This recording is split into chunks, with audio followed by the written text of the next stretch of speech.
민재야. 민재 맞다. 입술이 떨렸고 심장이 미친 듯이 뛰었습니다. 눈앞의 아이는 7살쯤 되어 보였습니다. 허름한 옷차림이었지만 그 눈빛과 표정, 그리고 머리카락의 결까지 5년 전 세상을 떠난 제 아들의 어린 시절과 너무도 똑같았습니다. 숨이 막히고 말이 나오지 않았습니다. 그때 아이 옆에서 한 여자가 고개를 들었습니다. 희미한 불빛이 비치며 그 얼굴이 보였을 때 손에 들고 있던 봉투가 저도 모르게 바닥에 떨어졌습니다. 그 여자는 제가 결혼을 끝까지 반대했던 며느리였습니다. 그리고 그날 밀린 월세를 받으러 간 그 낡은 집 문 앞에서 저는 잃어버렸다고 믿었던 모든 것과 다시 마주하게 되었습니다. 사연 시작 전 구독과 좋아요, 알림 설정을 눌러주시면 사연 보름달에 큰 힘이 됩니다. 그럼 오늘의 사연 시작하겠습니다. 9년 전 가을이었습니다. 조영숙은 그날도 여느 때처럼 아침 일찍 일어나 시장을 다녀왔어요. 외아들 강민재가 좋아하는 고등어를 샀습니다. 남편이 세상을 떠난 지 벌써 15년째였어요. 그동안 조영숙은 혼자서 아들을 키웠습니다. 초등학교 교사로 30년을 일하며 단 한 번도 아들에게 부족함이 없도록 살았죠. 강민재는 조영숙의 전부였습니다. 엄마, 나 회사 끝나고 들를게. 강민재는 요즘 들어 자주 집에 들렀어요. 대기업에 입사한 지 1년이 넘었습니다. 조영숙은 아들이 자랑스러웠어요. 그래, 엄마가 고등어 구워줄게. 엄마, 요즘 건강은 괜찮으시죠? 괜찮지, 내가 걱정해주니까. 엄마는 걱정 없어. 조영숙은 웃으며 말했습니다. 그날 저녁 강민재가 집에 들렀어요. 조영숙은 아들이 좋아하는 고등어를 구워냈습니다. 밥상을 마주하고 앉아 저녁을 먹는데 강민재는 유난히 말이 많았어요. 회사 이야기, 동료들 이야기, 앞으로의 계획까지 쉴 새 없이 이어졌습니다.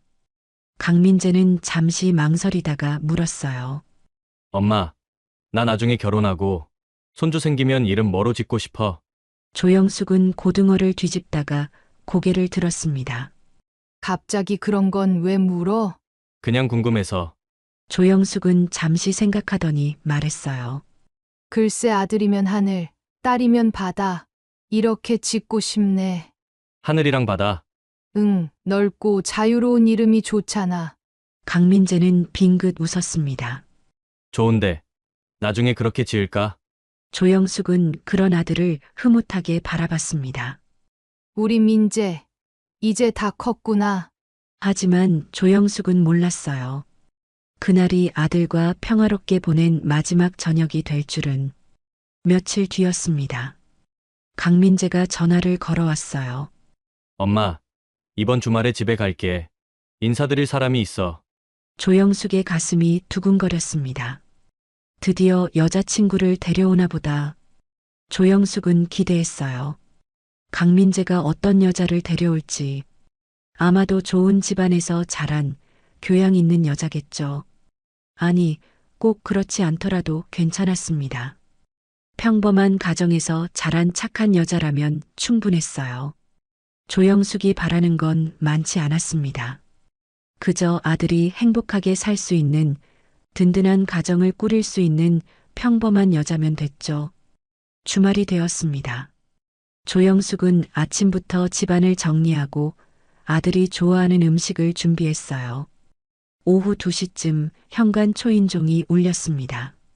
조영숙은 앞치마를 벗고 문을 열었어요. 어머니. 강민재가 환하게 웃으며 서 있었고 그 옆에는 참하게 생긴 한 여자가 서 있었습니다. 어머니, 인사드려요. 김서연이라고 합니다.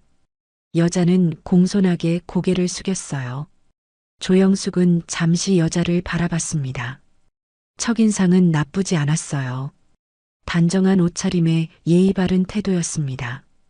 그래, 어서들 들어와. 조영숙은 두 사람을 거실로 안내했습니다. 차를 내오고 과일을 깎아 내놓으며 조영숙은 여자를 슬쩍슬쩍 관찰했습니다. 말수가 적었고 강민재를 바라보는 눈빛이 따뜻했어요. 나쁘진 않은 것 같은데. 조영숙은 속으로 생각했습니다. 서연 씨, 부모님은 뭐 하시는 분이야? 조영숙이 조심스럽게 물었어요. 김서연은 잠시 망설이다가 고개를 숙였습니다. 부모님은 안 계세요. 조영숙의 표정이 굳어졌어요. 그럼 어디서 자랐어? 보육원에서 자랐습니다. 형제는? 없습니다. 친척은? 없습니다. 조영숙은 더 이상 묻지 않았어요. 가슴 한쪽이 무거워졌습니다. 고아구나. 조영숙은 김서연을 바라봤어요. 여자는 고개를 숙인 채 손을 꼭 쥐고 있었습니다. 조영숙의 머릿속이 복잡해졌어요. 좋은 집안은 아니어도 괜찮다고 생각했습니다. 평범한 가정이면 된다고 생각했죠. 하지만 고아는 달랐어요. 조영숙은 주변에서 너무 많이 봤습니다. 가정교육을 제대로 받지 못한 며느리가 집안을 망치는 경우를. 친구 박순자의 조카도 그랬어요. 고아 출신 며느리를 들였다가 집안이 풍비박산 났습니다. 빚더미에 안고 결국 이혼까지 했죠. 조영숙은 그 모습을 가까이서 지켜봤어요. 물론 모든 고아 출신 며느리가 그런 건 아니라는 걸 알았습니다. 세상에는 훌륭하게 자란 사람도 많겠죠. 하지만 조영숙은 두려웠어요. 만에 하나라도 아들의 인생이 잘못될까봐. 그저 평범했으면 좋겠다는 게 조영숙의 바람이었습니다. 좋은 집안도 아니고 부자도 아니고 그냥 평범한 가정에서 자란 평범한 여자. 그게 전부였어요. 하지만 고아 출신이라는 건 조영숙에게는 너무 큰 불안이었습니다. 아들이 고생할까봐, 힘들까봐, 그게 너무 무서웠어요. 여자 하나 잘못 만나면 사람 인생 안 좋아지는 거 순식간인데. 조영숙은 그렇게 믿었습니다. 조영숙은 차를 더 따르며 김서연과 이야기를 나눴습니다.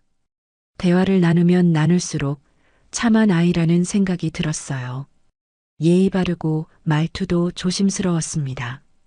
만약 며느리가 아니라 그냥 아는 사람이었다면 조영숙은 좋은 아이라고 생각했을 거예요. 하지만 지금은 달랐습니다. 며느리, 아들의 아내라고 생각하니 고아 출신의 공장을 다닌다는 조건을 마냥 좋게 받아들일 수 없었어요. 조영숙의 머릿속은 복잡했습니다. 저녁 식사가 끝나고 김서연이 인사를 하고 돌아갔어요. 어머니, 오늘 뵙게 되어서 정말 감사했습니다. 다음에 또 뵐게요. 김서연은 공손하게 인사를 하고 문을 나섰습니다. 조영숙은 며느리를 배웅하고 강민재를 안방으로 불렀어요. 민재야, 잠깐 나와봐. 조영숙은 강민재를 안방으로 불렀어요. 강민재는 불안한 표정으로 따라 들어왔습니다. 엄마. 민재야, 엄마가 물어볼게. 조영숙은 차분하게 말했어요. 너 오늘 소개해준 서연이랑 얼마나 만났어? 1년 됐어요. 진지하게 생각하는 거야? 네, 어머니. 결혼하고 싶어요. 조영숙은 한숨을 쉬었습니다. 민재야, 엄마 말 좀 들어봐. 조영숙은 아들의 손을 잡았어요. 엄마가 욕심내는 거 아니야. 좋은 집안 딸이어야 한다는 것도 아니고. 그럼요. 엄마는 그냥 평범한 가정에서 자란 착한 여자면 된다고 생각했어. 근데 민재야.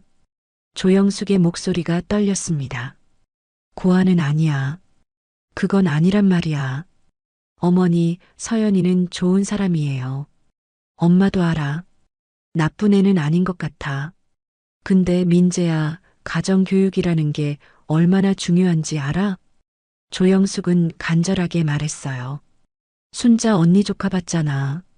고아 출신 며느리 들였다가 집안이 어떻게 됐어? 빚더미에 안고 결국 이혼했잖아. 서연이는 그런 사람 아니에요. 지금은 그렇게 보이지. 근데 결혼하고 나면 달라져. 조영숙은 강민재의 어깨를 잡았습니다. 민재야, 여자 하나 잘못 만나면 인생 망하는 거야. 엄마가 왜 이러는 줄 알아? 내가 행복하게 살았으면 해서 그래. 저도 알아요, 어머니. 근데 전 서연이랑 행복할 수 있어요. 지금은 그렇게 생각하겠지. 근데 세월이 지나면 달라져. 엄마가 더 많이 살아봐서 아는 거야. 조영숙은 눈물이 맺혔어요. 엄마 말 좀 들어줘. 응? 엄마가 너한테 이렇게 부탁한 적 있니? 다른 여자 만나. 괜찮은 여자 많아. 어머니. 그날 밤 조영숙은 잠을 이루지 못했고 강민재와 나눈 대화가 머릿속을 끊임없이 맴돌았습니다. 어머니, 전 서연이 없으면 안 돼요. 아들의 목소리는 너무나 단호했어요. 조영숙은 이불을 뒤집어 쓰고 한숨을 쉬었습니다. 내가 너무 심하게 말한 걸까? 하지만 곧 고개를 저었어요. 아니야. 민재도 다른 여자 만나고 잘 살면 지금의 나를 이해해 줄 거야.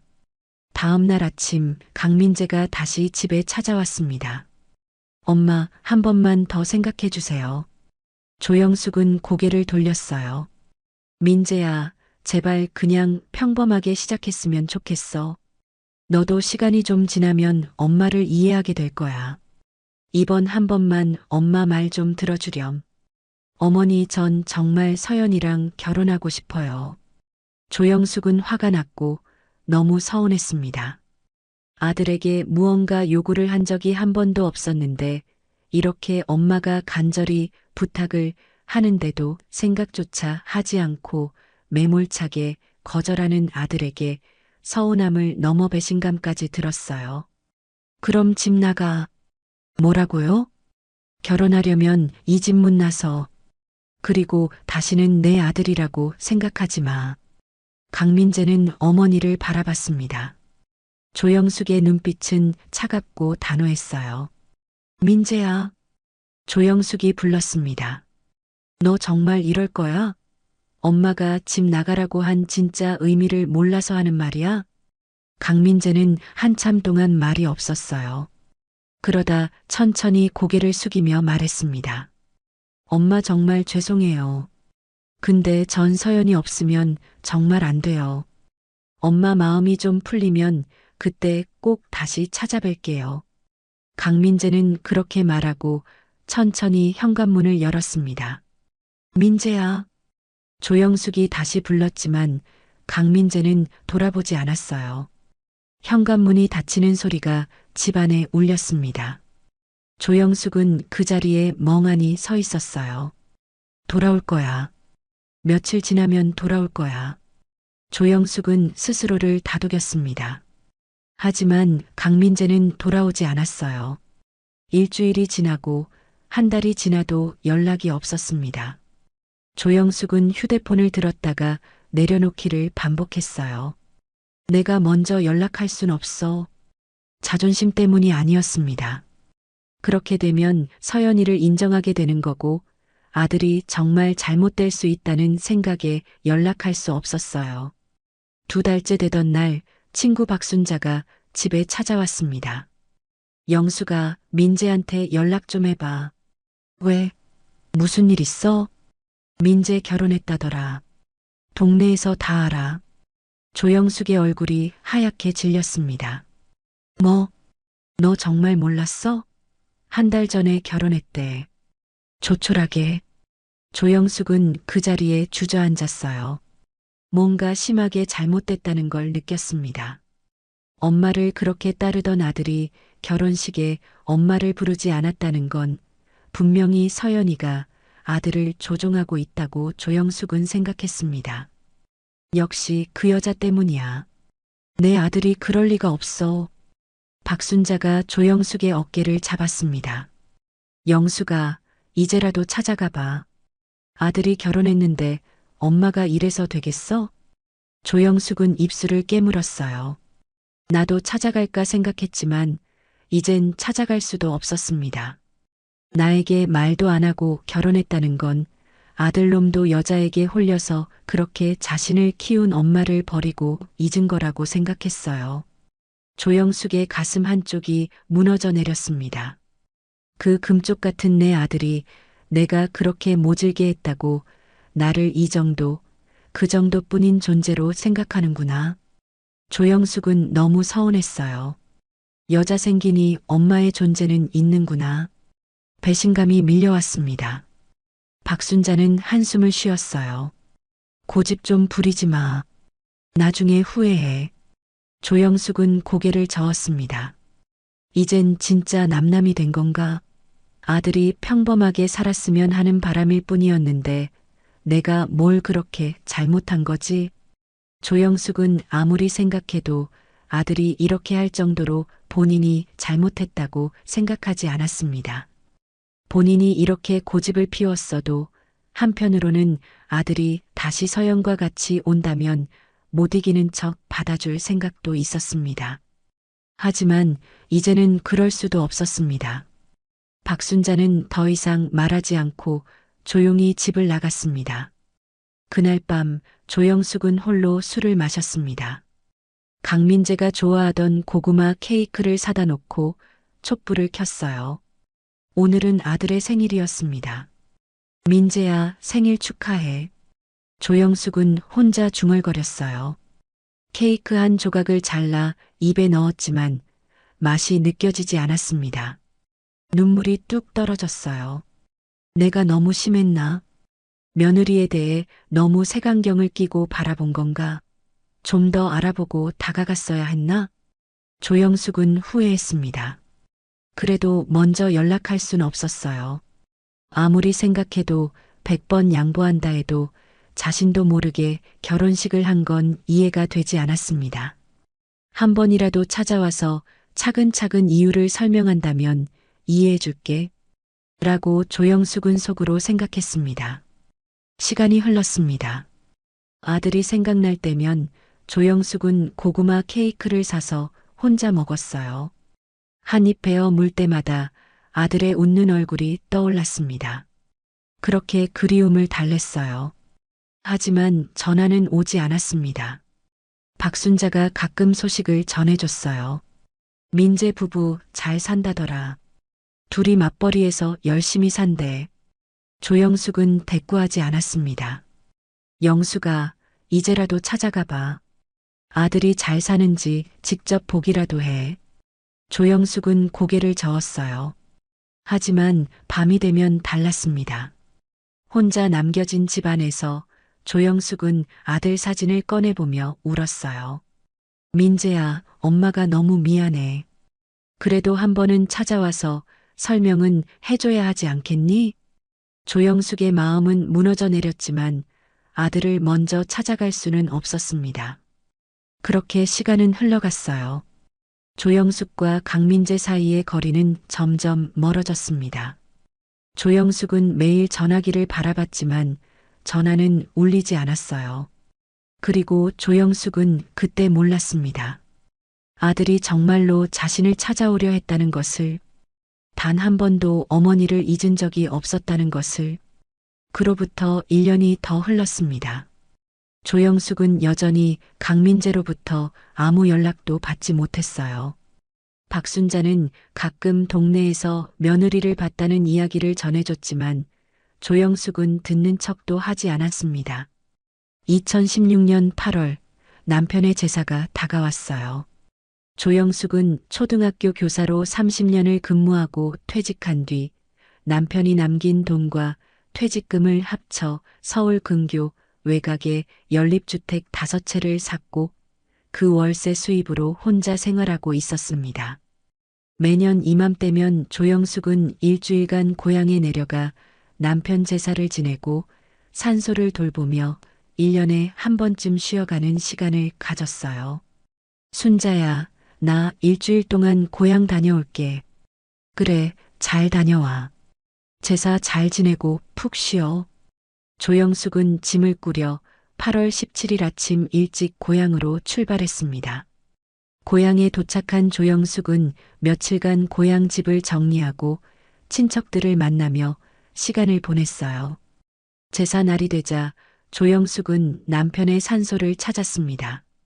무덤 앞에 앉아 조용히 풀을 뜯으며 조영숙은 혼자 중얼거렸어요. 여보, 민재가 잘 살고 있을까? 우리 아들 행복하게 살고 있는지 모르겠어. 조영숙의 목소리가 떨렸습니다. 내가 너무 모질게 한 건가? 이제라도 내가 먼저 연락해 볼까? 민재 잘 살고 있는지 너무 보고 싶어. 조영숙은 눈물을 닦았어요. 당신이 살아 있었으면 뭐라고 했을까? 그래도 당신이 있다면 무조건 내 편이 되어줬을 텐데. 조영숙은 한숨을 쉬며 산소를 바라봤습니다. 그 시각 강민재와 김서연은 갓난아기 하늘이를 안고 큰맘 먹고 조영숙의 집을 찾아가고 있었습니다. 강민재는 차 안에서 계속 핸들을 꽉 쥐고 있었어요. 괜찮을까? 어머니가 받아주실까? 서연이 조용히 말했습니다. 괜찮을 거예요. 하늘이도 데리고 왔는데 어머니가 손주 보시면 마음이 풀리실 거예요. 강민재는 고개를 끄덕였어요. 그래, 어머니가 손주는 좋아하실 거야. 차는 조영숙의 집 앞에 도착했습니다. 강민재는 심호흡을 하고 차에서 내렸어요. 서연은 하늘이를 안고 강민재를 따라 현관문 앞까지 걸어갔습니다. 강민재가 초인종을 눌렀어요. 띵동. 하지만 아무 대답이 없었습니다. 강민재는 다시 한번 눌렀어요. 띵동. 띵동. 여전히 아무 소리가 없었습니다. 안 계신가 봐. 강민재는 실망한 표정으로 중얼거렸어요. 서연이 조심스럽게 물었습니다. 전화 드릴까요? 강민재는 고개를 저었어요. 아니야. 이렇게 오랜만에 오는데 전화를 할 순 없어. 무조건 직접 만나서 말해야 해. 강민재는 현관문을 바라보다가 서연에게 말했습니다. 사진이라도 찍고 가자. 하늘이 처음 할머니 집 온 날이니까. 서연이 고개를 끄덕이고 휴대폰을 꺼냈어요. 강민재는 하늘이를 안고 조영숙의 집 현관문을 배경으로 섰습니다. 서연이 사진을 찍었어요. 찰칵. 사진 아래쪽에는 2016년 8월 17일이라는 날짜가 찍혔습니다. 강민재는 차에 돌아와 사진을 보며 뒷면에 글씨를 썼어요. 우리 하늘이 처음 할머니 보러 간 날. 서연이 강민재의 어깨를 두드렸습니다. 내일 다시 와봐요. 어디 나가셨을 수도 있잖아요. 그래, 내일 다시 오자. 다음 날인 8월 18일, 강민재와 서연은 다시 조영숙의 집을 찾아왔습니다. 하지만 여전히 아무도 없었어요. 강민재는 현관문 앞에서 한참을 서 있다가 돌아섰습니다. 하늘아, 할머니 오늘도 없나 봐? 강민재는 하늘이에게 속삭였어요. 8월 19일 강민재는 마지막으로 한 번 더 방문했습니다. 하지만 이번에도 집은 비어 있었어요. 강민재는 한숨을 쉬었습니다. 일주일 정도 어디 가신 건가? 서연이 강민재의 손을 잡았어요. 다음에 다시 오면 돼요. 괜찮아요. 강민재는 고개를 끄덕였지만 표정은 어두웠습니다. 그래, 내가 더 성공해서 오자. 그럼 어머니도 용서해 주실 거야. 강민재는 마지막으로 집을 돌아보고 차에 올랐어요. 차가 떠나고 조영숙의 집은 다시 조용해졌습니다. 일주일 뒤 조영숙은 고향에서 돌아왔습니다. 제사를 마치고 산소도 정리하고 친척들과 시간을 보낸 뒤 집으로 돌아온 조영숙은 피곤한 몸을 이끌고 거실에 앉았어요.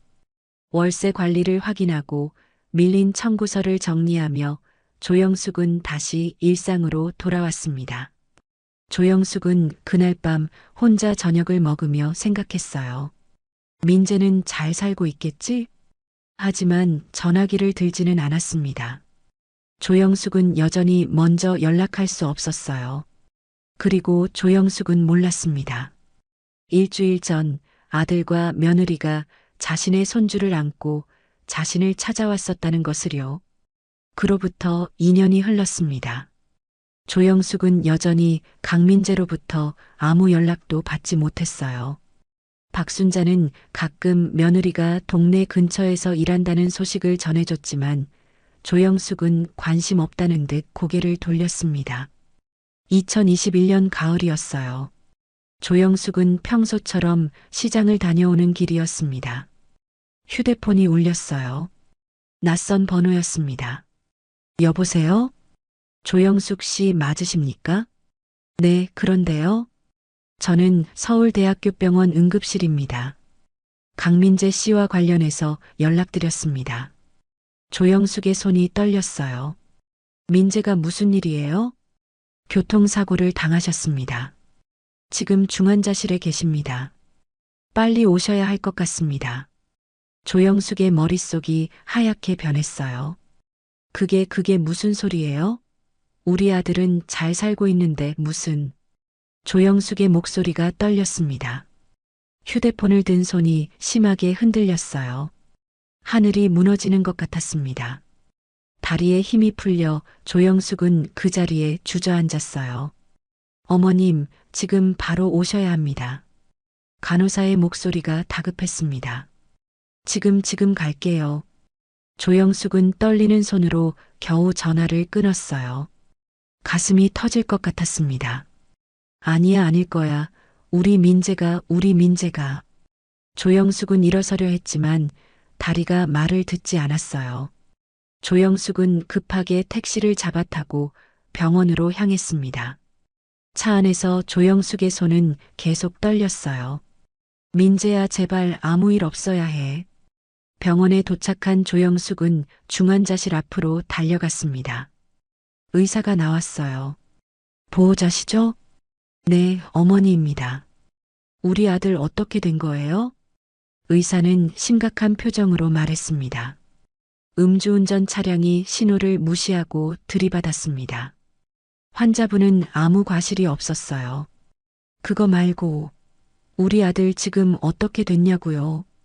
조영숙은 본인도 모르게 본능적으로 큰 소리가 나왔고 그 목소리는 병원 복도에 울려 퍼졌습니다. 최선을 다하고 있습니다. 하지만 상황이 좋지 않습니다. 조영숙의 다리에 힘이 풀렸어요. 중환자실 문 앞에서 조영숙은 유리창 너머로 아들을 봤습니다. 온몸에 튜브가 꽂혀 있고 얼굴은 창백했어요. 조영숙은 유리창에 손을 대고 울었습니다. 민재야. 이틀 뒤 강민재는 깨어나지 못하고 세상을 떠났습니다. 조영숙은 아들의 손을 잡고 오열했어요. 민재야, 엄마가 미안해. 엄마가 잘못했어. 하지만 강민재는 대답하지 않았습니다. 장례식장은 조용했어요. 조영숙은 빈소 앞에 멍하니 앉아 있었습니다. 그때 한 여자가 들어왔어요. 김서연이었습니다. 서연은 상복을 입고 조용히 절을 올렸어요. 조영숙은 서연을 차갑게 바라봤습니다. 서연이 조심스럽게 입을 열었고 목소리는 떨리고 있었습니다. 어머니, 정말 죄송합니다. 서연은 정말 서럽게 울었어요. 조영숙은 차갑게 말했습니다. 내가 그렇게 얘기했잖아. 둘이 결혼은 안 된다고. 그렇게 고집 부리고 결혼했으면 잘 살았어야지. 이게 뭐야? 이게 도대체 뭐냐고. 조영숙의 목소리가 점점 커지더니 끝내 목이 메어 말을 잇지 못했습니다. 서연은 고개를 숙이고 울면서 대답했습니다. 어머니, 죄송합니다. 너 때문이야. 당신 같은 여자 만나서 우리 민재가 이렇게 된 거야. 조영숙의 목소리는 차가웠습니다. 서연은 아무 말도 하지 못하고 눈물만 흘렸어요. 이제 그만 나가줘. 당신 얼굴 보기 싫어. 서연은 무언가 말하려는 듯 입술을 떨었지만 조영숙의 단호한 태도에 결국 아무 말도 하지 못하고 고개를 숙인 채 장례식장을 나갔습니다. 조영숙은 서연의 뒷모습을 보며 이를 악물었어요. 다 저 여자 때문이야. 조영숙은 자신의 잘못도 있다는 걸 알고 있었지만 인정하고 싶지 않았습니다. 누군가에게 책임을 돌리지 않으면 자신의 잘못을 인정해야 하고 그러면 도저히 제정신으로 버틸 자신이 없을 것 같았습니다. 장례식이 끝나고 조영숙은 혼자 집으로 돌아왔습니다. 빈집은 너무 조용했어요. 조영숙은 아들 방문을 열었습니다. 아들의 책상, 아들의 침대, 아들의 옷들이 그대로 있었어요. 조영숙은 아들의 침대에 앉아 베개를 안고 울었습니다. 민재야, 엄마가 미안해. 엄마가 너무 미안해. 박순자가 찾아왔어요. 영수가 정신 차려. 이러면 안 돼. 순자야, 우리 민재가 죽었어. 내 아들이 죽었어. 박순자는 조영숙을 안아줬습니다. 영수가 울어. 실컷 울어. 조영숙은 박순자의 품에서 한참을 울었어요. 며칠이 지나고 박순자가 조심스럽게 물었습니다. 영수가, 며느리는 어떻게 됐어? 장례식 때 봤는데. 모르겠어. 나가라고 했어. 영수가 그래도 민재 부인인데. 그 여자 때문에 민재가 죽은 거야. 보기 싫어. 박순자는 한숨을 쉬었어요. 영수가, 그건 아니잖아. 음주운전한 사람 때문이지. 됐어. 더 이상 그 여자 얘기는 하지 마. 조영숙은 고개를 돌렸습니다. 그날 이후 조영숙은 혼자 살아갔어요. 매일 아들 생각을 하며 후회하며 그리워하며 살았습니다. 내가 그때 용서했더라면, 내가 먼저 연락했더라면, 민재가 한 번만 찾아왔더라면. 하지만 이미 늦었어요. 조영숙은 아들의 사진을 보며 매일 울었습니다. 그러나 조영숙은 꿈에도 몰랐습니다. 아들이 그날 성공한 모습으로 당당하게 엄마를 찾아가고 있었다는 것을요. 그것도 어머니가 좋아하는 불고기를 사들고 말입니다. 5년이 흘렀습니다.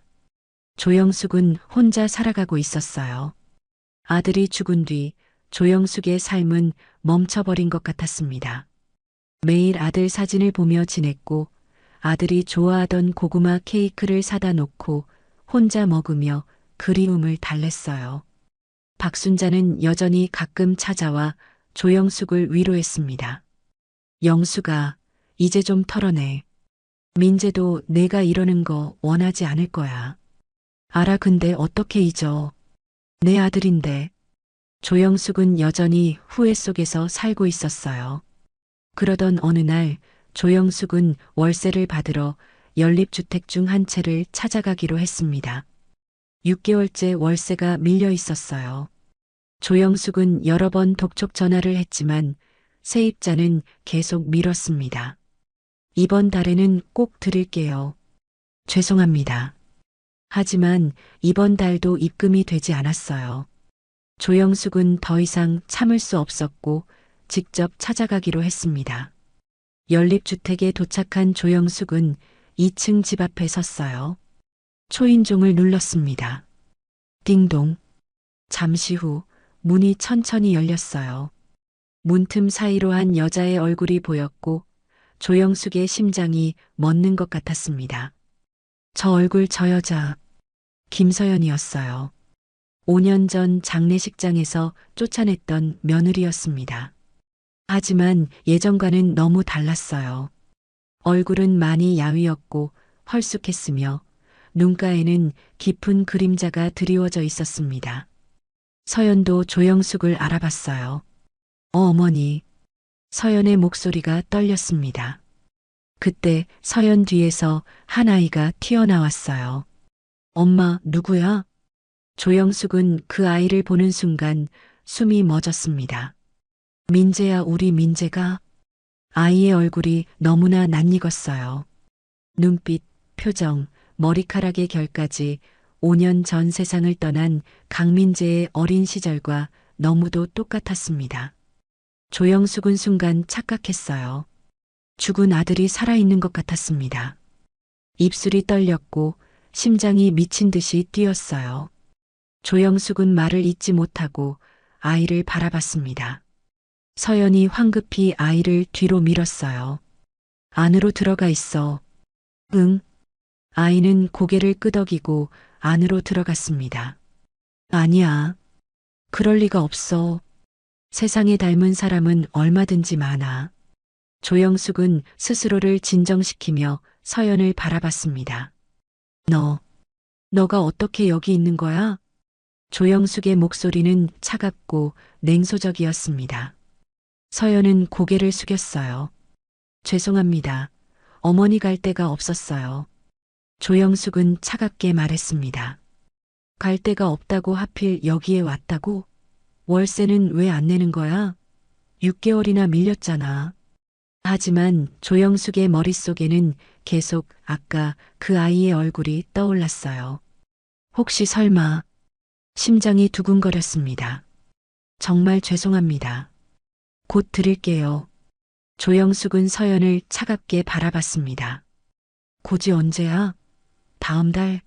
그 다음 달? 전화로는 매번 똑같은 소리만 하고 서연은 대답하지 못하고 입술만 깨물었어요. 조영숙은 서연을 보며 복잡한 감정이 들었습니다. 5년 전 장례식장에서 쫓아냈던 그 여자가 지금 자신의 월세집에 살고 있다는 게 믿기지 않았어요. 그리고 안에 있는 그 아이가 자꾸 신경 쓰였습니다. 혹시 민재 아들은 아닐까? 조영숙의 심장은 미친 듯이 계속 뛰었습니다. 저 아이는 누구야? 조영숙이 떨리는 목소리로 물었습니다. 서연은 잠시 망설이다가 대답했어요. 7살 언니 아들이에요. 조카를 잠시 맡고 있어요. 조영숙은 서연을 빤히 바라봤습니다. 조카라고? 그럼 민재 아이는 아니었구나. 조영숙은 속으로 생각했지만 아이의 얼굴이 자꾸 떠올랐어요. 너무 민재와 닮아 있었습니다. 언니는 어디 있는데? 지금은 연락이 안 돼요. 서연의 대답은 애매했어요. 조영숙은 더 이상 묻지 않았습니다. 월세는 언제까지 낼 수 있어? 이번 달 안에 꼭 드릴게요. 이번 달 안에 못 내면 나가야 해. 알았지? 네, 알겠습니다. 조영숙은 더 이상 말하지 않고 돌아섰어요. 계단을 내려가면서도 아이의 얼굴이 자꾸 떠올랐습니다. 왜 그렇게 민재 닮았을까? 조영숙은 고개를 저었어요. 아니야. 그럴 리 없어. 조영숙은 다시 계산을 해봤습니다. 민재는 5년 전에 죽었고 저 아이는 7살. 그럼 민재가 죽기 2년 전에 이미 태어났다는 건데 100번 양보하고 생각해도 정말 민재가 아무리 나한테 화가 났더라도 손주가 생겼는데 나한테 안 알려줄 리가 없어. 민재는 정말 그런 애가 아니야. 집으로 돌아온 조영숙은 거실에 앉아 생각에 잠겼습니다. 박순자가 전화를 걸어왔어요.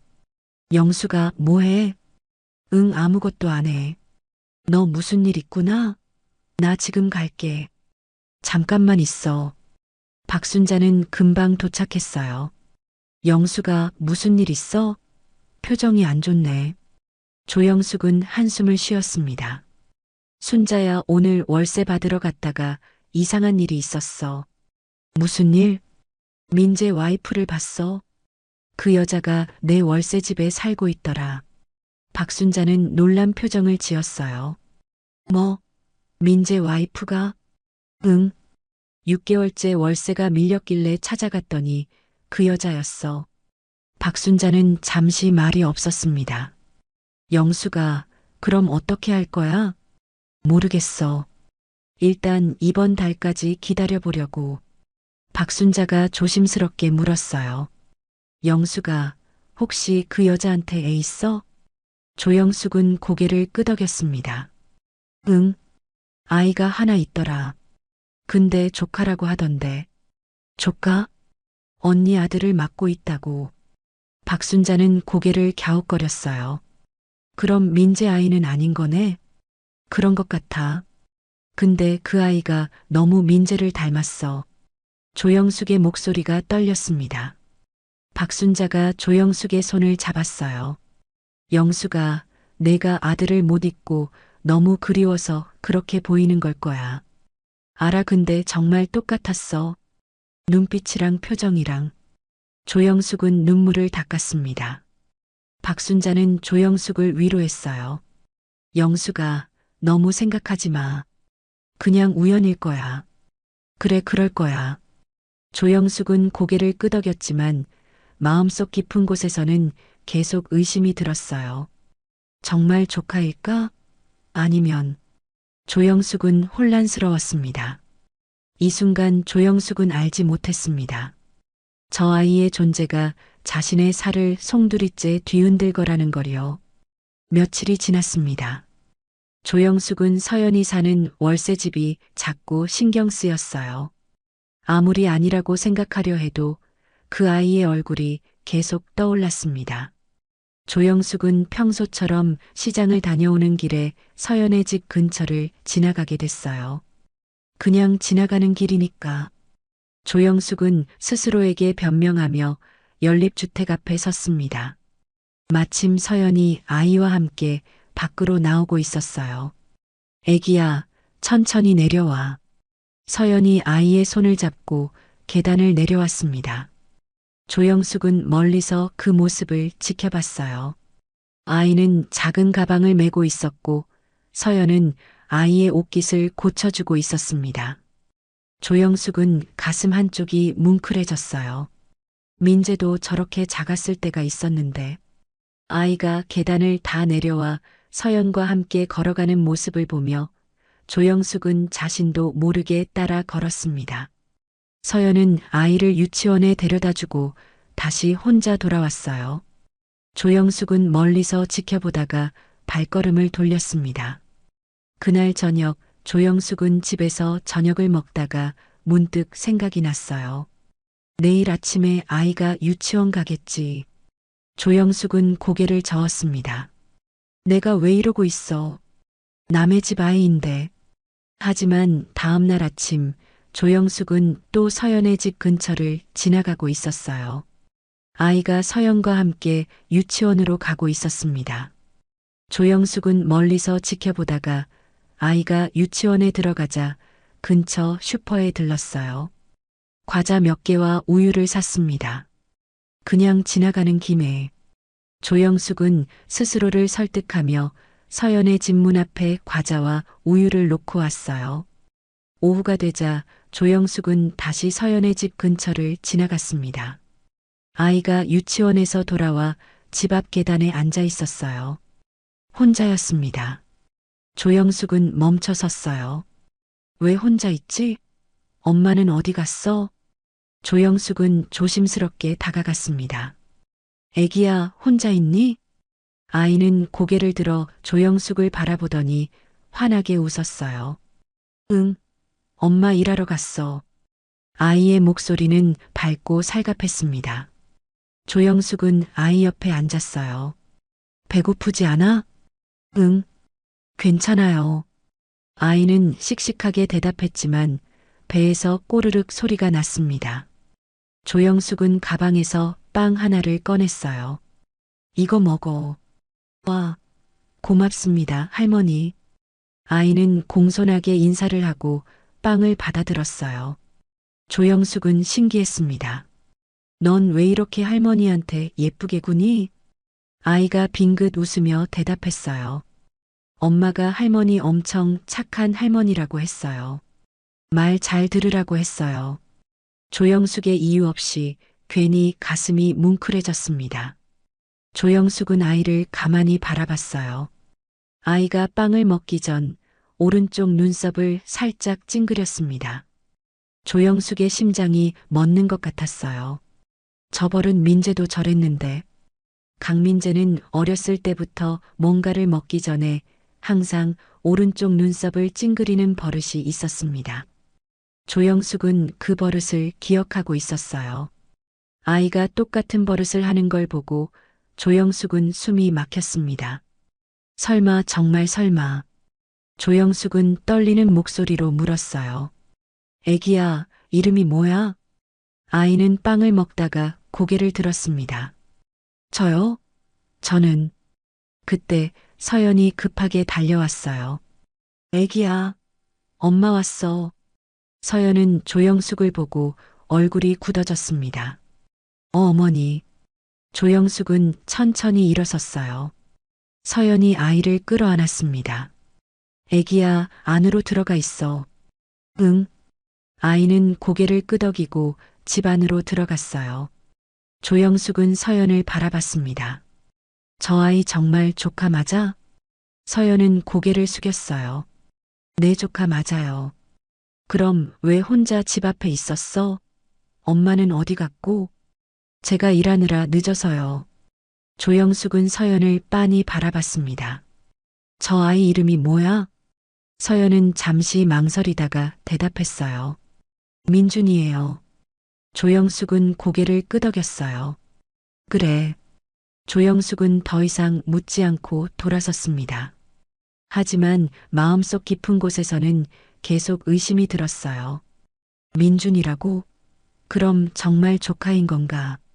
조영숙은 집으로 돌아왔지만 밤새 잠을 이루지 못했습니다. 며칠 뒤 조영숙은 또 서연의 집 근처를 지나가게 됐어요. 밤 늦은 시간이었습니다. 집안에서 심한 기침 소리가 들렸어요. 조영숙은 멈춰 섰습니다. 콜록콜록. 서연의 기침 소리였어요. 조영숙은 문 앞에 서서 귀를 기울였습니다. 기침 소리가 계속 이어졌고 너무 심했어요. 조영숙은 불안해졌습니다. 저렇게 기침을 하는데 병원은 안 가나? 조영숙은 그날 밤 집에 돌아와서도 계속 서연의 기침 소리가 떠올랐어요. 다음 날 아침 조영숙은 서연의 집 앞을 지나가다가 쓰레기 봉투를 발견했습니다. 무심코 쓰레기 봉투를 보니 피 묻은 휴지가 보였어요. 조영숙의 얼굴이 굳어졌습니다. 피? 조영숙은 불안했어요. 저 여자 병이 있는 건가? 조영숙은 그날 이후로 계속 서연을 신경 쓰게 됐습니다. 어느 날 조영숙은 서연이 병원에 가는 모습을 봤어요. 조영숙은 멀리서 따라갔습니다. 서연은 병원에 들어갔고 조영숙도 조심스럽게 따라 들어갔어요. 서연은 내과 진료실 앞에 앉아 있었습니다. 조영숙은 멀리서 지켜봤어요. 잠시 후 서연이 진료실에서 나왔습니다. 조영숙은 서연이 떠나는 걸 확인하고 진료실 문을 두드렸어요. 들어오세요. 조영숙이 문을 열고 들어갔습니다. 선생님, 죄송한데요. 방금 나간 환자분 어떤 병인지 여쭤봐도 될까요? 의사는 고개를 저었어요. 환자 정보는 보호자가 아니면 알려드릴 수 없습니다. 저 환자 시어머니예요. 의사는 잠시 망설이다가 말했습니다. 간질성 폐질환입니다. 치료는 가능하지만 환자분이 경제적 이유로 치료를 중단한 지 꽤 됐어요. 조영숙의 얼굴이 창백해졌어요. 지금이라도 치료하면 살릴 수 있나요? 네. 지금이라도 치료를 시작하면 회복 가능성이 있습니다. 하지만 더 늦으면 힘들어질 수 있어요. 조영숙은 멍하니 서 있었습니다. 의사가 조심스럽게 말했어요. 보호자시라면 빨리 치료를 받을 수 있도록 도와주세요. 조영숙은 고개를 끄덕이고 진료실을 나왔어요. 병원 복도에 멍하니 서서 조영숙은 생각에 잠겼습니다. 저 여자가 죽을 수도 있다는 거야? 조영숙은 한숨을 쉬었어요. 참, 저 아이도 참 박복하게 살고 있구나. 남편도 그렇게 일찍 잃고. 조영숙의 마음 한편에서는 동정심이 일었습니다. 혹시 내가 결혼을 그렇게 반대하고 나서부터 저렇게 된 걸까? 조영숙은 씁쓸하게 고개를 저었어요. 어렸을 적부터 부모도 없이 혼자 자랐을 텐데 얼마나 힘들었을까? 지금은 월세도 제대로 못 내고 아프면서도 치료받을 돈조차 없다니. 조영숙의 가슴 한쪽이 저며왔습니다. 사실 조영숙도 알고 있었어요. 아들이 죽은 건 음주운전한 사람 잘못이지 며느리는 아무 잘못이 없다는 걸요. 하지만 그 사실을 인정하면 자신의 잘못을 마주해야 했고 그게 너무 두려웠던 겁니다. 측은한 마음이 들었어요. 그럼 저 아이는 어떻게 되는 거지? 조영숙은 집으로 돌아왔지만 밤새 잠을 이루지 못했습니다. 며칠이 더 지났습니다. 조영숙은 계속 서연과 아이가 신경 쓰였어요. 병원에서 들은 이야기가 머릿속을 떠나지 않았습니다. 저 여자가 죽으면 저 아이는 어떻게 되는 거지? 조영숙은 자꾸 그 생각이 들었어요. 어느 날 저녁 조영숙은 또 서연의 집 근처를 지나가게 됐습니다. 집안에 불이 켜져 있었고 창문 너머로 서연과 아이가 밥을 먹는 모습이 보였어요. 조영숙은 멀리서 그 모습을 지켜봤습니다. 아이가 밥을 먹기 전 또 오른쪽 눈썹을 살짝 찡그렸어요. 조영숙의 심장이 두근거렸습니다. 저 버릇 정말 민재랑 똑같아. 조영숙은 더 이상 참을 수 없었어요. 다음 날 조영숙은 서연의 집 문을 두드렸습니다. 똑똑. 서연이 문을 열었어요. 어머니, 들어가도 되겠니? 서연은 잠시 망설이다가 고개를 끄덕였습니다. 네, 들어오세요. 조영숙은 집 안으로 들어갔어요. 작고 낡은 원룸이었습니다. 아이가 방 한쪽에서 그림을 그리고 있었어요. 조영숙은 아이를 바라봤습니다. 애기야, 뭐 그리고 있어? 아이가 고개를 들어 환하게 웃었어요. 가족 그림 그리고 있어요. 가족? 응, 여기가 엄마고 여기가 나예요. 아이가 그림을 가리켰습니다. 조영숙은 그림을 보다가 물었어요. 아빠는 어디 있어? 아이의 표정이 잠시 어두워졌어요. 아빠는 하늘나라에 있어요. 조영숙의 가슴이 철렁 내려앉았습니다. 하늘나라? 응, 엄마가 그랬어요. 아빠는 하늘나라에서 우리 지켜보고 있대요. 조영숙은 서연을 바라봤어요. 서연은 고개를 숙이고 있었습니다. 조영숙이 조심스럽게 물었어요. 저 아이 아빠 언제 돌아가셨어? 서연은 잠시 망설이다가 대답했습니다. 5년 전이요. 조영숙의 손이 떨렸어요. 5년 전 민재가 죽은 때랑 똑같아. 조영숙은 더 이상 참을 수 없었습니다.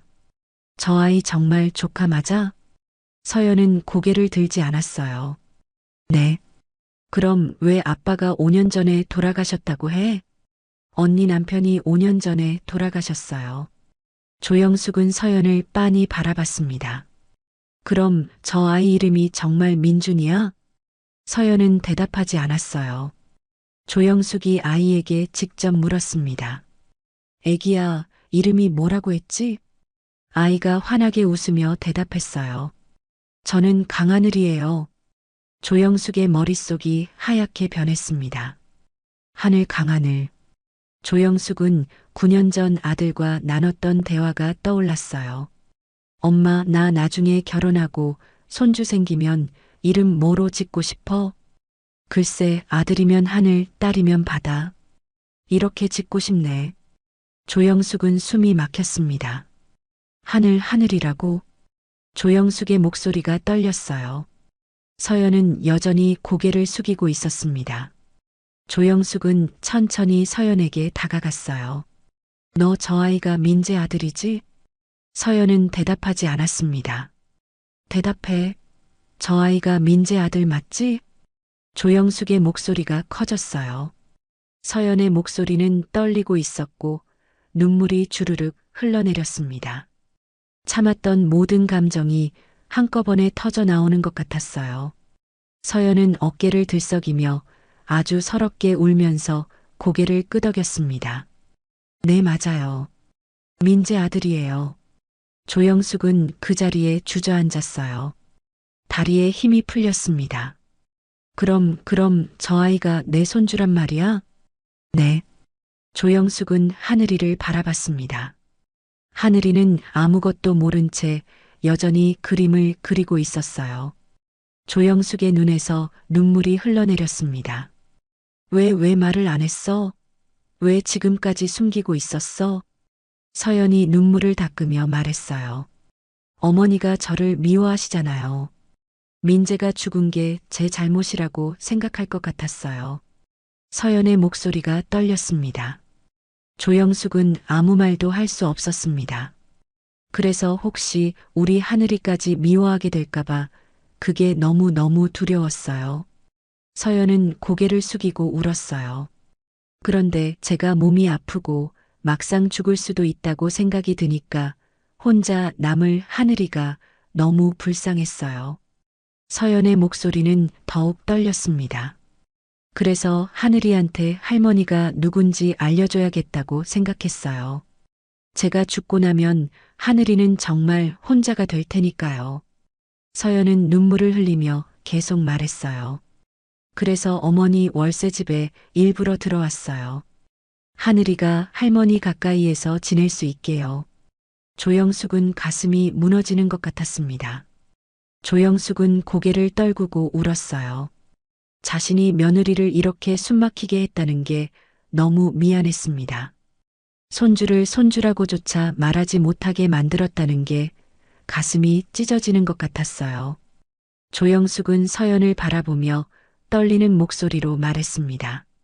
이 미련한 거사 그러면 진작에 나한테 왔어야지. 그 아픈 몸으로 아이를 키우는 게 오죽 힘들었을 거야. 조영숙의 눈물이 멈추지 않았어요. 내가 진작 손 내밀었어야 했는데. 내가 먼저 찾아갔어야 했는데.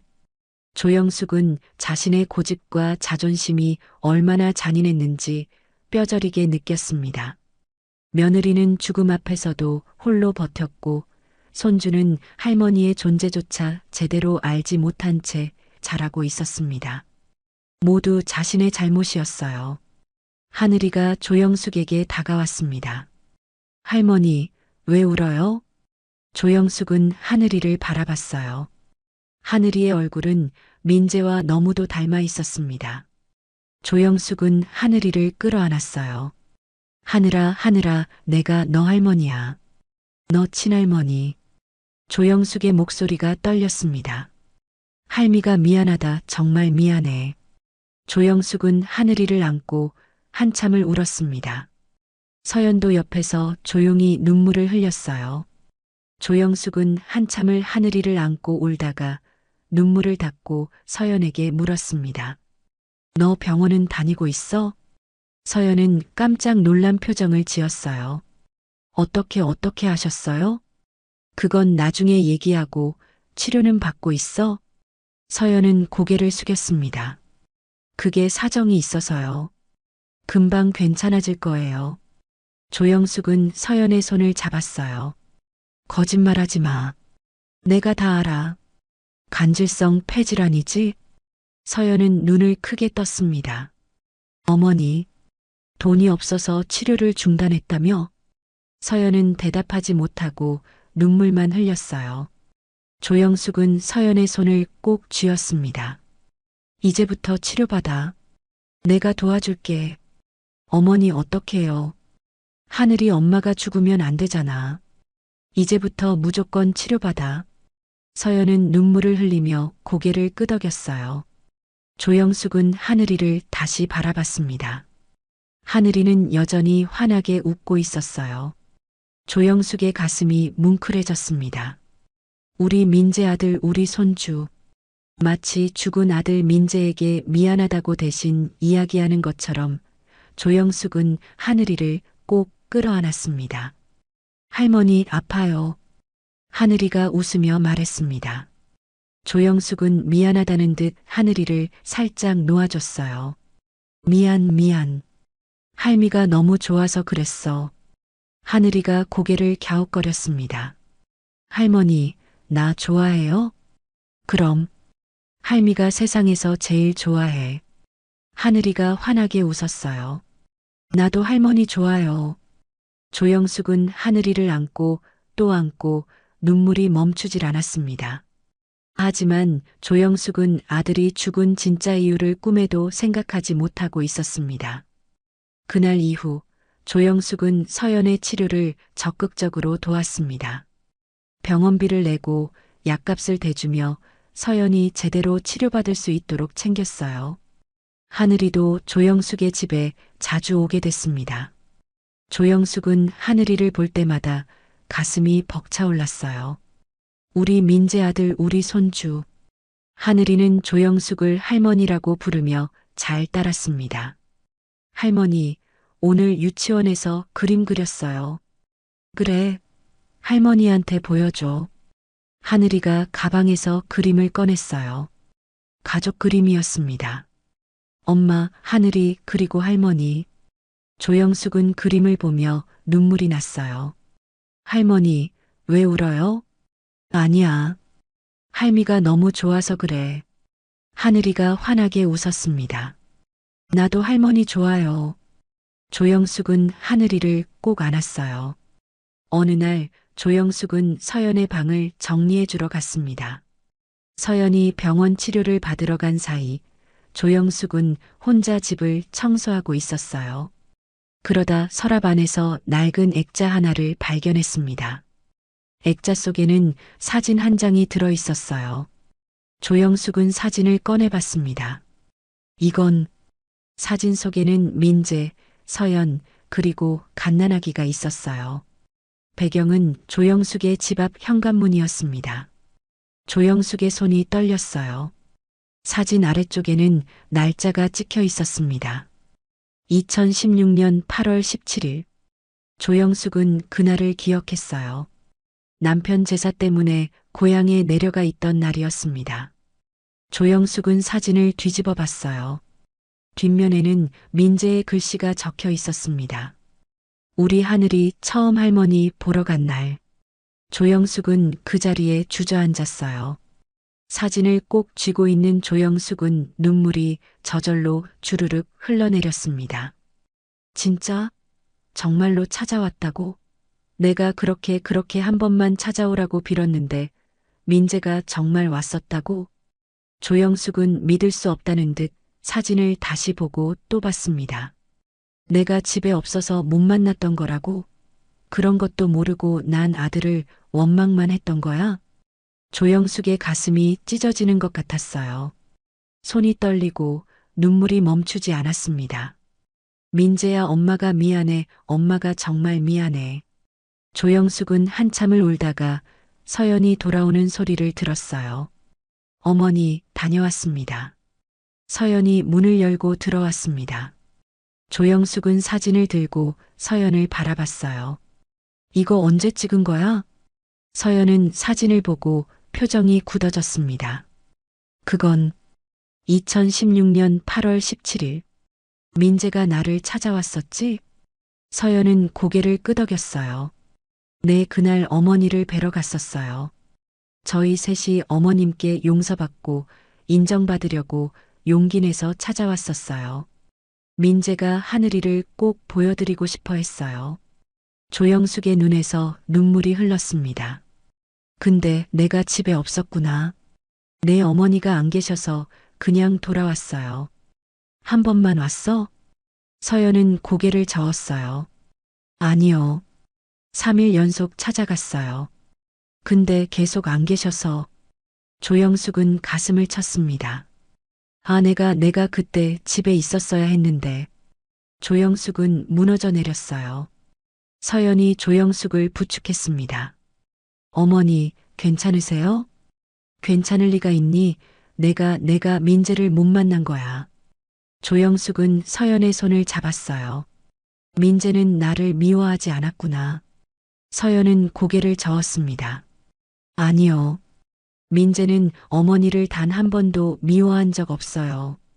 항상 인정받고 싶어 했고, 보고 싶어 했어요. 조영숙은 울먹였습니다. 그럼 왜 그 뒤로 다시 안 왔어? 서연이 조심스럽게 말했어요. 민재가 더 성공하고 나서 어머니를 찾아뵙고 싶어 했어요. 당당한 모습으로요. 조영숙의 눈물이 멈추지 않았습니다. 그래서 사업을 열심히 했어요. 그리고 5년 전 드디어 큰 계약을 따냈어요. 서연의 목소리가 떨렸어요. 민재가 너무 기뻐하면서 말했어요. 이제 어머니한테 가도 되겠다. 성공한 모습 보여드리면 용서해 주실 거야 라고요. 조영숙은 가슴을 쳤습니다. 그래서 그날 민재가 어머니가 좋아하시는 불고기를 사서 어머니 댁으로 가고 있었어요. 서연은 눈물을 흘렸습니다. 근데 음주운전 차량이 조영숙은 그 자리에서 무너졌어요. 아, 조영숙은 말을 잇지 못하고 울었습니다. 민재가 나를 만나러 오는 길이었다고? 목이 메어 목소리가 잘 나오지도 않았습니다. 내가 서연이 너만 받아줬어도 내쫓지만 않았어도. 조영숙은 바닥에 쓰러지며 말했습니다. 아들이 죽지 않았을 거야. 다 내 잘못이야. 조영숙은 자책하며 오열했습니다. 서연이 조영숙을 안아줬어요. 아니에요, 어머니. 어머니 잘못 아니에요. 내 잘못이야. 다 내 잘못이야. 조영숙은 서연의 품에서 한참을 울었어요. 한참 후 조영숙은 눈물을 닦고 서연을 바라봤습니다. 너는 나를 미워하지 않니? 서연은 고개를 저었어요. 아니요. 저는 어머니를 단 한 번도 미워한 적 없어요. 어떻게 미워하지 않을 수 있어? 민재가 어머니를 사랑했어요. 그래서 저도 어머니를 미워할 수 없었어요. 조영숙은 서연의 손을 꼭 잡았습니다. 미안해, 정말 미안해. 내가 너한테 너무 못했어. 괜찮아요, 어머니. 괜찮을 리가 있니? 결혼도 반대하고 장례식장에서 쫓아내고 그렇게 모질게 대했는데. 조영숙은 또 눈물을 흘렸어요. 서연도 눈물을 흘리며 조영숙을 안아줬습니다. 어머니, 이제 괜찮아요. 우리 이제 함께 살아요. 조영숙은 서연을 꼭 안았어요. 고마워, 정말 고마워. 이렇게 용서해줘서. 두 사람은 서로를 안고 한참을 울었습니다. 그때 하늘이가 유치원에서 돌아왔어요. 엄마, 할머니. 하늘이가 문을 열고 들어왔습니다. 조영숙은 하늘이를 보고 눈물을 닦았어요. 하늘이가 두 사람을 보며 물었습니다. 왜 울어요? 조영숙은 하늘이에게 달려가 꼭 안았습니다. 하늘아, 할미가 미안해. 정말 미안해. 하늘이가 조영숙의 등을 토닥였어요. 괜찮아요, 할머니. 울지 마세요. 이제부턴 내가 할머니 지켜줄게요. 그러니까 이제부터 울지 마세요. 조영숙은 하늘이를 안고 또 눈물을 흘렸습니다. 서연도 옆에서 함께 울었어요. 세 사람은 서로를 안고 한참을 울었습니다. 그렇게 오랜 시간 쌓였던 오해와 미움이 조금씩 녹아내렸어요. 그날 이후 조영숙과 서연 그리고 하늘이의 관계는 완전히 달라졌습니다. 조영숙은 서연을 진심으로 딸처럼 대했어요. 서연아, 오늘 병원 가는 날이지? 내가 같이 갈게. 괜찮아요, 어머니. 혼자 갈 수 있어요. 안 돼. 내가 같이 가야 해. 조영숙은 매번 서연의 병원 치료에 동행했습니다. 의사 선생님 말도 직접 듣고 약도 챙겨주고 치료비도 모두 조영숙이 부담했어요. 서연은 처음에는 미안해했지만 조영숙의 진심을 느끼고 감사히 받아들였습니다. 어머니, 정말 감사해요. 무슨 소리야? 내가 해야 할 일인데. 조영숙은 서연의 손을 잡았어요. 이제 우리 가족이잖아. 가족은 서로 도와야지. 서연은 눈물을 흘렸습니다. 어머니, 울지 마. 이제 다 괜찮을 거야. 조영숙은 서연을 안아줬어요. 몇 달이 지나자 서연의 상태가 조금씩 좋아졌습니다. 기침도 줄어들고 얼굴에도 혈색이 돌았어요. 선생님, 어떻게 됐어요? 조영숙이 의사에게 물었습니다. 많이 좋아지셨어요. 치료를 계속 받으시면 회복 가능합니다. 조영숙은 안도의 한숨을 쉬었어요. 정말 다행이네요. 네. 계속 꾸준히 치료받으시면 됩니다. 조영숙은 서연을 바라보며 환하게 웃었습니다. 들었지? 괜찮아질 거래. 서연도 눈물을 글썽이며 고개를 끄덕였어요. 네, 어머니. 감사해요. 하늘이도 할머니와 함께 지내는 시간이 많아졌습니다. 조영숙은 하늘이를 눈에 넣어도 아프지 않을 만큼 아꼈어요. 하늘아, 뭐 먹고 싶어? 할머니, 저는 할머니가 해주시는 거 다 좋아요. 그래. 그럼 할미가 오늘 맛있는 거 해줄게. 조영숙은 하늘이가 좋아하는 음식을 만들어주고 함께 놀아주고 유치원도 데려다 줬어요. 하늘이는 할머니와 함께 있는 시간이 너무 좋았습니다. 할머니, 오늘 유치원에서 선생님이 칭찬했어요. 정말? 우리 하늘이 잘했네. 네. 그림을 제일 예쁘게 그렸대요. 그래. 할머니한테도 보여줘. 하늘이가 가방에서 그림을 꺼냈어요. 가족 그림이었습니다. 엄마, 하늘이, 할머니, 그리고 하늘 위에 아빠. 조영숙은 그림을 보며 눈물이 났어요. 할머니, 왜 울어요? 아니야. 할미가 너무 좋아서 그래. 조영숙은 하늘이를 꼭 안았습니다. 우리 하늘이 정말 예쁘게 그렸네. 아빠는 하늘나라에 있어서 하늘 위에 그렸어요.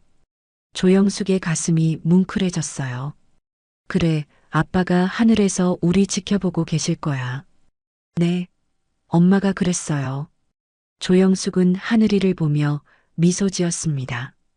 어느 날 박순자가 조영숙의 집에 찾아왔어요.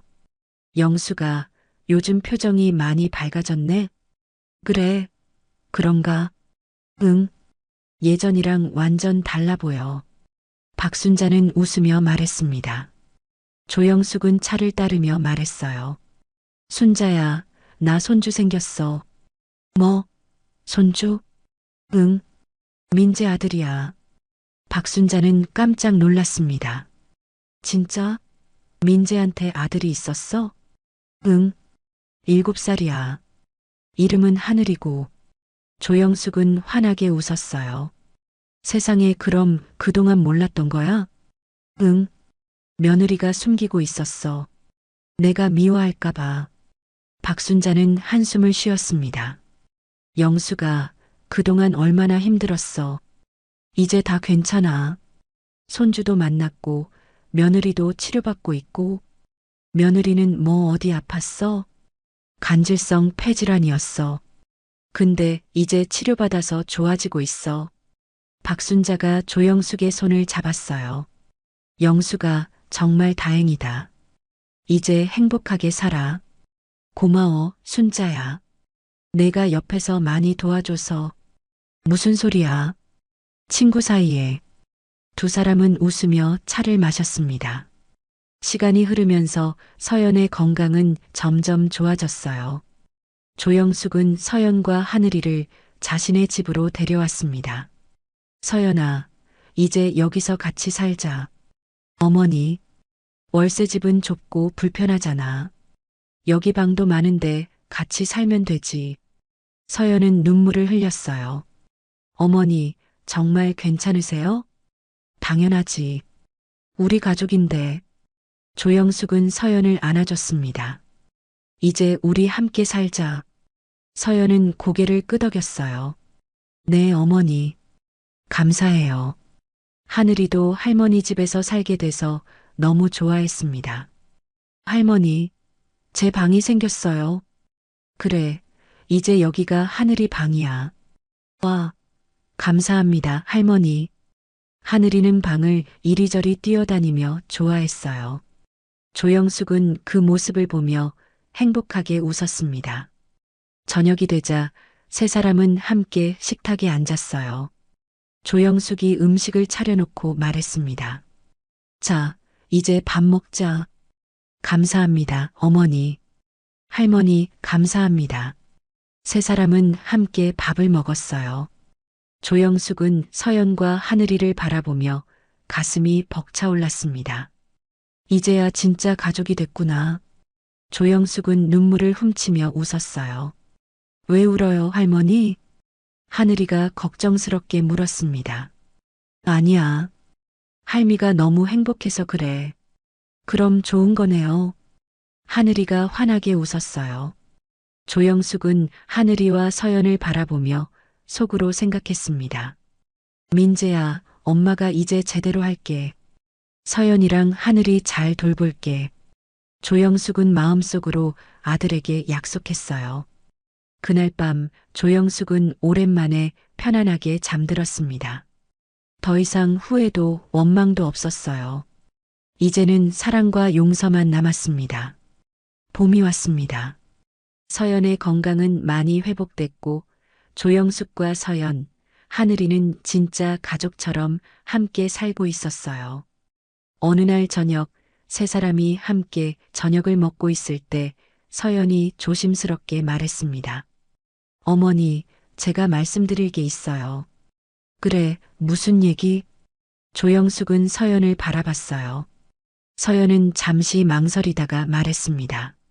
제가 목포에서 자랐잖아요. 응, 알아. 거기 바닷가에 작은 집이 하나 있어요. 보육원 원장 선생님이 제게 물려주신 집인데 서연의 목소리가 떨렸어요. 저는 그곳에서 하늘이랑 조용히 살고 싶어요. 바다도 보고 평화롭게요. 조영숙은 서연을 바라봤습니다. 서연이 다급하게 말했어요. 어머니를 떠나고 싶은 게 아니에요. 그냥 제가 자란 곳에서 하늘이를 키우고 싶어서요. 조영숙은 잠시 생각하다가 입을 열었습니다. 그럼 나도 같이 가면 안 되니? 서연은 눈을 크게 떴어요. 네. 어머니가요? 응.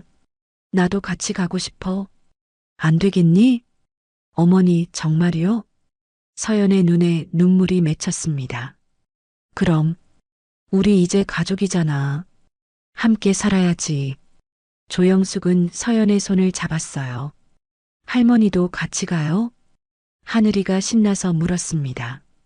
그럼, 할미가 당연히 같이 가야지. 와, 좋아요. 할머니랑 바다 보러 가요.